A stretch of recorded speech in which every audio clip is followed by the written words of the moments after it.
যখন রোগীর সংখ্যাটা বেড়ে যায় কোনো সময় তখন আইসিইউর অভাব হয়ে পড়ে। আইসিইউ তো সিট লিমিটেড। আমরা এর মধ্যে কিন্তু ঢাকাতে বাইরেও আমরা মানিকগঞ্জে আইসিইউ করেছি, রাজশাহীতে আমরা আইসিইউ বৃদ্ধি করেছি।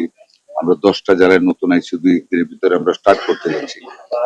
ঢাকা শহরে বিভিন্ন জায়গায় আমাদের আইসিইউ হয়েছে। বাট আপনারা একটা জিনিস একই করবেন, তো আমি অনেক সময় আপনাদের বলতেছি যে আসলে ভ্যাকসিনেশন প্রোগ্রামটা কন্টিনিউ না করাতে রোগীর চাপটা একবার বৃদ্ধি পেয়েছে। এবং সেখানে কিন্তু অল পেশেন্টস যে আপনার আমাদের ইয়ের জন্য আসে, মিজেলসের জন্য আসতেছে তা কিন্তু না। মিজেল ছাড়াও কিন্তু নিউমোনিয়া রোগী আসতেছে। এবং মোস্ট কেসে দেখা যায় অসুখটা হওয়ার পরে বাড়িতে টাইম কিল করে পেশেন্ট যারা অভিভাবকরা, যে কারণে একটু অ্যাকিউট স্টেজে গিয়ে রোগীগুলো নিয়ে আসে। বসুন্ধরা ডায়াপেন্ট এখন আরো উন্নত। এই হট এয়ার থ্রো টপশিট দ্রুত শোষণ করে সোনামণিকে দেয় কোমল অনুভূতি। কোনো সময় দেখা যায় আইসিইউর উপর চাপ পড়ে যায়, সম্পূর্ণ হতে পারে ভেন্টিলেটরের অভাব হয়ে যায়, সিটের অভাব হয়। আমি আপনাদের সাথে এগ্রি করি।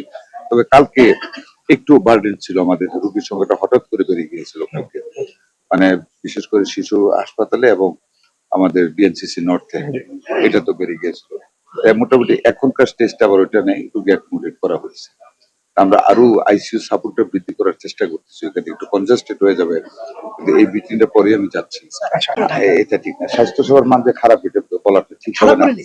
মানে সবগুলি জেলা হাসপাতালে তো আমার আইসিইউ ইউনিট নেই, কাজে ওখান থেকে যখন রোগীগুলির অবস্থা খারাপ হয় তখন মানে এখানে রেফার করে দেয়। দ্যাট ইজ দ্য মেইন, কারণ সবগুলিতে তো আইসিইউ ওই মানে তো আমাদের স্বাস্থ্য সেবা এখনো পৌঁছায়নি। যখন সবগুলি জেলা হাসপাতালে আইসিইউ ইউনিট হতে পারবে তখন গিয়ে কিন্তু এই প্রেশারটা থাকবে না। আরেকটা জিনিস আরো যে রোগীর সংখ্যাটা বাড়ছে, কারণ আমরা যে ভ্যাকসিনেশনটা করে যাচ্ছি, অ্যান্টিবডি ক্রিয়েট হতে 3 উইকস টাইম লাগে। ওই সময়টা তো আমরা এখনো পাই না, আরো 4-5 দিন যাবে এই ধাক্কাটা। আশা করি এরপরে অলরেডি কিন্তু আমরা করে ফেলেছি লাস্ট নাইটে। আমরা মোবাইলে একটা হাসপাতাল ঢাকা মেডিকেলের সাথে আপনি গেলে দেখতে পারবেন, ওই যে মিলন অডিটোরিয়াম ক্যাম্পাসের ভিতরে আমরা করেছি হাসপাতালের ডোরের সাথে, যাতে করে রোগী ট্রান্সফারের প্রবলেম না হয়। 20 বেড স্থাপন করেছি এবং আমরা জায়গা রেডি রেখেছি, টেন্ট রেডি রেখেছি, আমাদের আরবিরা রেডি আছে, যে কোনো মোটি we can raise it up to 100 bed. মানে টোটালি আমরা রেডি। মিজেলস এটা সত্যি কারভাবে আমরা আশা করি আগামী 4-5 দিনের ভিতরে মিজেলসটা কমে আসবে।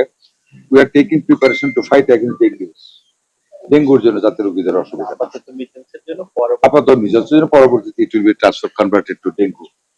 এটা অলরেডি টেন্ট স্থাপন হয়ে গেছে। যেটা আপনাদের একটা কারণ হলো, ডাক্তারদের সাথে যদি আলাপ করেন, ভালো ডাক্তাররা যারা জানেন, একটা হলো আমারও কিন্তু হাম হয়েছে শৈশবে, I had it from a mother.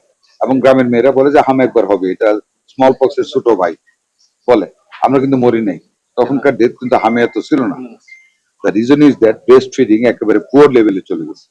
আমাদের মায়েরা ব্রেস্ট ফিডিং করেন না, কর্মজীবী অনেকে, কিন্তু এরপরেও যে সকালে বিকালে করানো যায় এটা ফরগেট করান না। অনেকে বাচ্চারা যে দুধটা খাবে এটা ফেলে দেয়।